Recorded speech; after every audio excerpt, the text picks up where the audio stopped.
hablar sobre los aloinjertos, una herramienta versátil para el cirujano ortopédico. Entonces, para pasar aquí, esta conferencia ha sido patrocinada por la empresa Medidental, pero su contenido refleja la interpretación profesional y busca mantener la objetividad científica. No existen otros conflictos de interés. ¿Qué vamos a agotar hoy? Vamos a hablar un poco de lo que es la introducción de los aloinjertos. Vamos a hablar un poquito de su historia, qué debemos conocer, los tipos de aloinjertos, aplicaciones, propiedades. Vamos a hablar de lo que es un banco de hueso, del MTF. Vamos a presentar 4 casos clínicos. Ustedes saben que yo soy ortopeda oncóloga y vamos a hablar un poquito de qué vamos a llevar a casa. Básicamente, ¿por qué tenemos que hablar de aloinjertos? La reconstrucción ósea actualmente es un desafío en cirugía ortopédica. Recibimos pacientes con que hay que hacer grandes reconstrucciones por traumas, pacientes que hacemos resecciones tumorales, infecciones, pacientes que debemos hacer revisiones protésicas. Entonces, todo esto conlleva a que el ortopeda actual, que nosotros tengamos grandes desafíos a nivel reconstructivo. Los autoinjertos son el estándar de preferencia al momento de hablar de injertos en general, pero ¿qué pasa? Aunque tiene grandes propiedades biológicas, tenemos limitaciones en la cantidad, limitaciones en cuanto, o sea, no está exenta de complicarse el área de donde usted toma injerto óseo, mayor sangrado, mayor tiempo quirúrgico, puedes también producir fracturas, lesiones neurovasculares y todo esto limita el uso del autoinjerto. Entonces, producto de todo esto surgen lo que son los aloinjertos, que no es más que una herramienta versátil y nos amplía las opciones al momento de reconstruir un paciente. Por eso tenemos en el mercado una amplia variedad de pacientes, de aloinjertos, perdón, desde completos estructurales. También tenemos diferentes presentaciones que estaremos mencionando. Los aloinjertos no son más que el injerto de un tejido o un órgano que proviene de otra persona y se coloca en la misma especie. Es la misma especie lo que lo caracteriza, pero genéticamente no son idénticos. Soporta cargas mecánicas, también fallos en zonas donde hay falta de soporte estructural y tiene sobre todo lo que son propiedades osteoinductivas, o sea, donde se coloca ayuda a que crezca pues más hueso, que es lo que nosotros necesitamos. Su ventaja, la disponibilidad.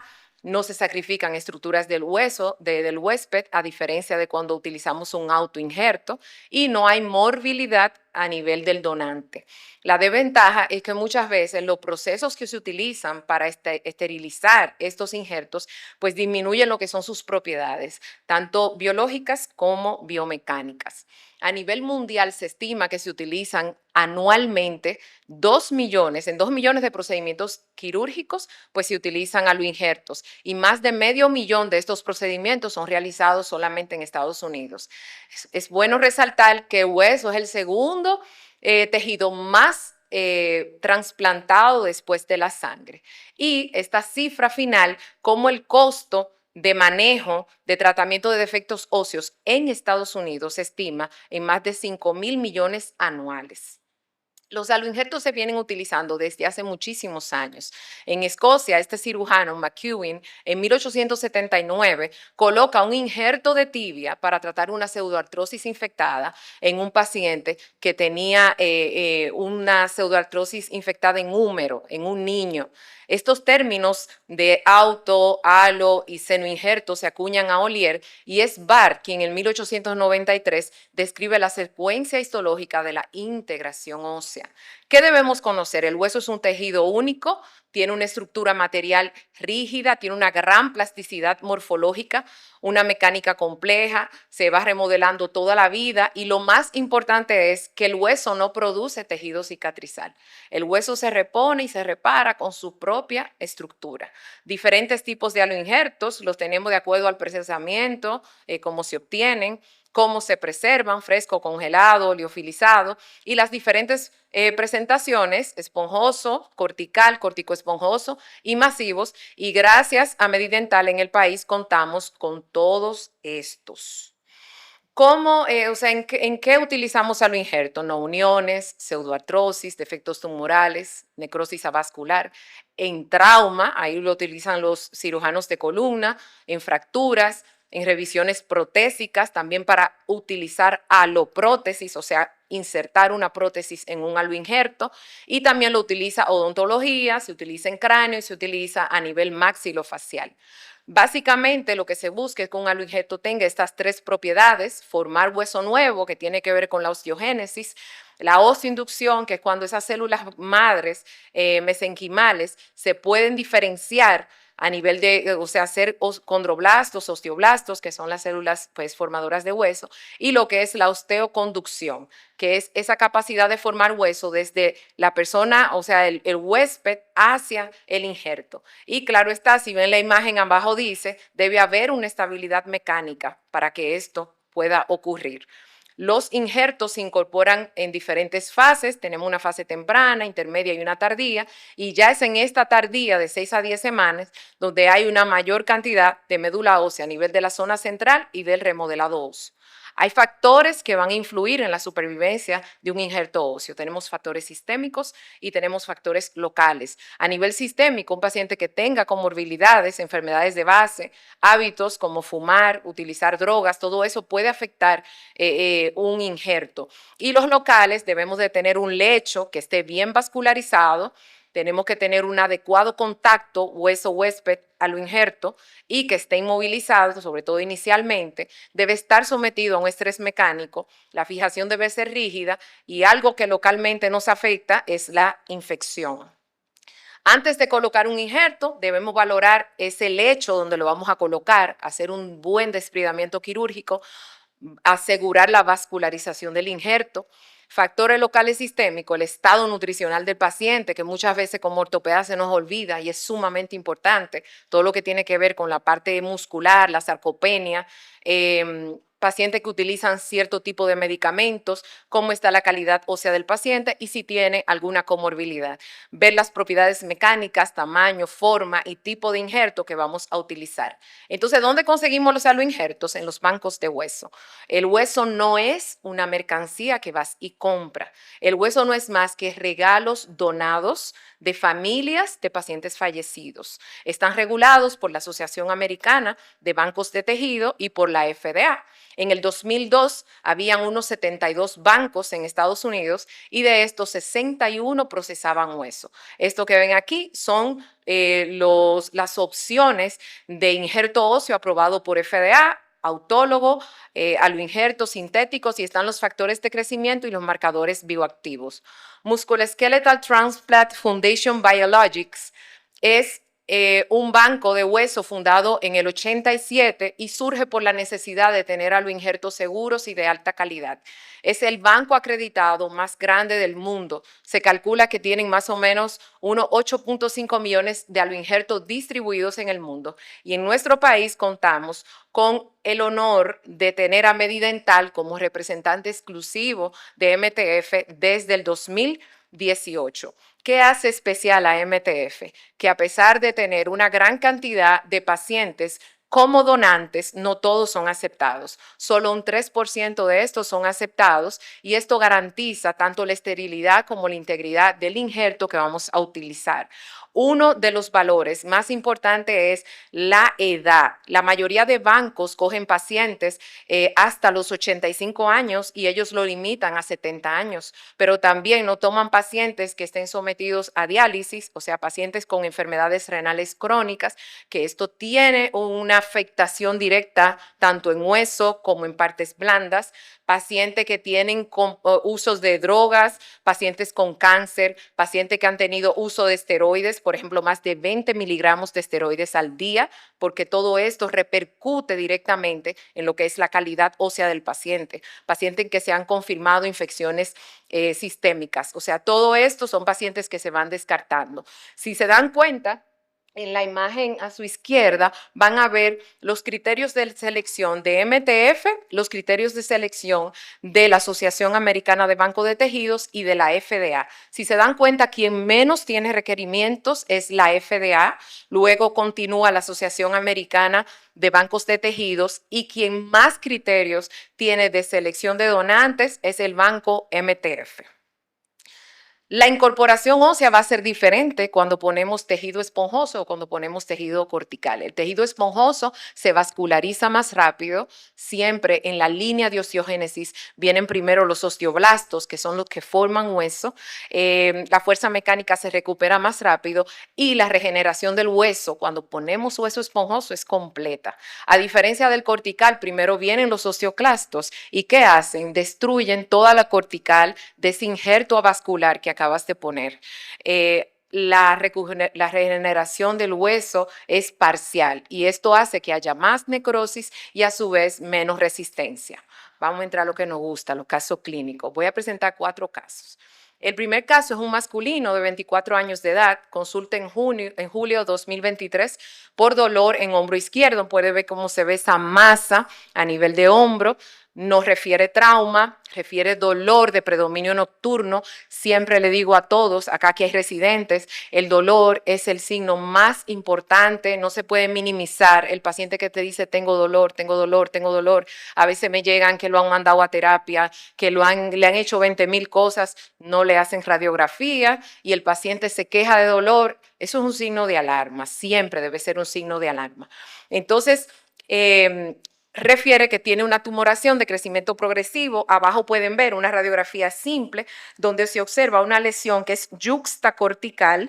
Podemos ver cierta imagen que como si tuviera una calcificación a nivel de parte blanda y cuando vemos la resonancia magnética, esto es un STIR de supresión gracias, pueden ver cómo hay una pérdida de la cortical lateral y cómo es una lesión tan interesante que invade tanto metáfiso diafisario a nivel de húmero proximal y se extiende pues a partes blandas. Esta es la gamografía ósea, vean una lesión cómo afecta e hipercapta a nivel de húmero proximal. Esta imagen central es el PET scan que este paciente se realizó. Vean cómo es una lesión súper hipermetabólica. El diagnóstico es un osteosarcoma periostal de húmero proximal. Este paciente es sometido a quimioterapia, vean cómo crece a pesar de la quimioterapia, pero miren las 2 imágenes del PET, primero la que tenía y luego cómo ya metabólicamente ya esa lesión no es activa. Estaba muy grande, le ofrecieron desarticularlo y volvió donde mí y le dije, arriesguémonos. Bueno, le hicimos un salvamento en febrero de 2024 y ahí no se acabaron los problemas. En vez de un húmero proximal, lo que apareció fue un codo. Entonces, ¿qué hice? Le puse lo hice invertido. El paciente tiene dos palets tumerales, una proximal y una distal. Entonces, esta es la imagen, utilizamos todos los ligamentos, era un aloinjerto fresco con todos sus ligamentos. Yo utilizo mallas de mercilene, utilizo de tibón y reconstruimos el hombro. Ese video que ustedes están viendo ahí, siempre opero con colegas, 100 miembros superior, Marco Martínez, Amadie, mi reconstructiva, mi plástica, tengo a Alfonso, tengo a Russell, o sea, siempre entro con un colega. Esta fue la imagen inmediata del paciente. Ustedes pueden ver las grapas, pueden ver que tiene, todavía ahí tiene la férula en U. Y este es el paciente a los 2 años de evolución. Es un tumor maligno, no tenemos axilar, ¿verdad que sí? Pues si alguien pregunta, tenemos codo, tenemos mano. El paciente está por el momento libre de enfermedad. Algo importante de osteosarcomas, 5 años para que nosotros podamos respirar y estar tranquilos. O sea, apenas tenemos 2 años, pero estamos libres de enfermedad. Caso 2, masculino de 13 años, me consulta en el 2019.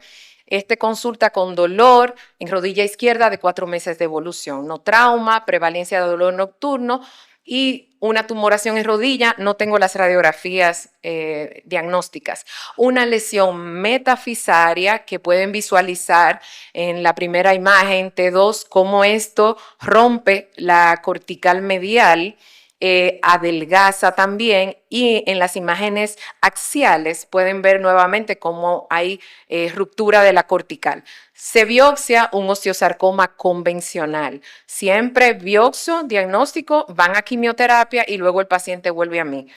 Tengo de estos casos 4 solamente en los casi 14 años que tengo de ejercicio.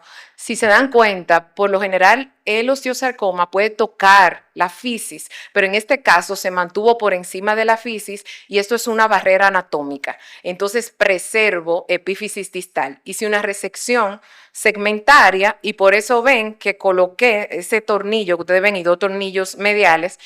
Y este es el paciente ya en la actualidad, yo lo llamé a todito para hacer esta conferencia. Ese es él, ya tiene 8 años de evolución, es un paciente que está libre de enfermedad también. Ahí está caminando, el injerto totalmente osteointegrado. Tercer caso, femenina de 34 años, esa paciente me la mandó Benoit, nota aquí. Febrero del 26, dolor, tumoración que pueden visualizar, sobre todo en la imagen donde se ve lateral, crecimiento progresivo de 4 meses de evolución. Ella refiere a un trauma leve, jugaba con su niña y de ahí en adelante mucho dolor, sobre todo nocturno. Estos son imágenes clásicas, ¿oyeron? Yo veo eso y ya yo sé lo que es. Ven lesiones blásticas y líticas en un misma tibia, no hay reacción perióstica. Vean la gammagrafía, una lesión metabólicamente activa, y en el corte axial de las tomografías pueden ver ruptura. Esto es un tumor maligno y se llama adamantinoma. Es típico de tibia, típico de adultos. Si esto fuera un niño, usted puede decir que es una displasia osteofibrosa, pero en un adulto esto es un adamantinoma.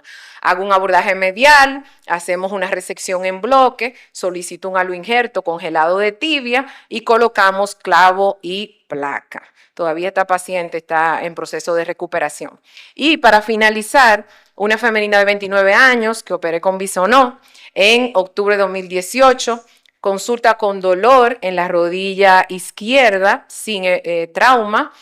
Si se dan cuenta, vista AP, vista lateral, una lesión blástica, yuxtacortical, clásica también, cuando nosotros vemos esta imagen, fémur distal, húmero proximal. El diagnóstico, osteosarcoma parostal. Miren lo interesante cómo esto afecta la cortical posterior. Entonces, ya sabiendo el diagnóstico, tú sabes que esto es maligno, pero me planifico para hacer una resección hemicortical.